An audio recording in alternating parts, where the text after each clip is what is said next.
有民间团体公布，过去5天有42个人因为龙洞狗引起的意外死亡，对经济生态的损失一天嘛超过36亿。因是批评讲，动保司是开真济预算在进行龙洞狗的管理，也毋过效果是真歹，所以呼吁立法院伫动保司提出具体解决方案进前，先来冻结相关的预算。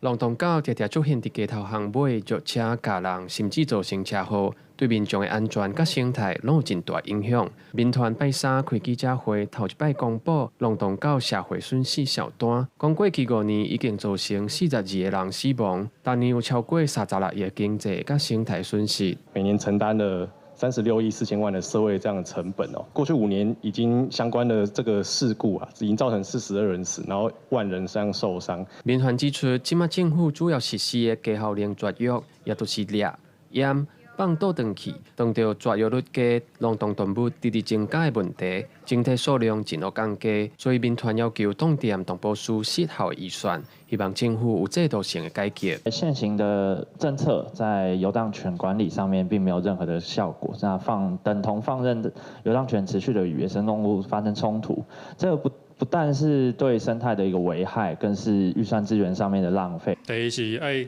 完全去禁止讲有人伫外口去饲狗、饲猫。第二呢是爱甲迄个安乐死的迄个口吼拍较开的。哦，即马阮了解是讲，即个临安乐死嘛，临安乐死的话，就是收容所的迄个狗的数量哦是非常的多。民团要求政府做损害估算，制定明确龙洞动物减量计划，等等制度性的调整。若无龙洞动物造成的问题甲社会成本会继续扩大。记者郭正阳、王志光台北报道。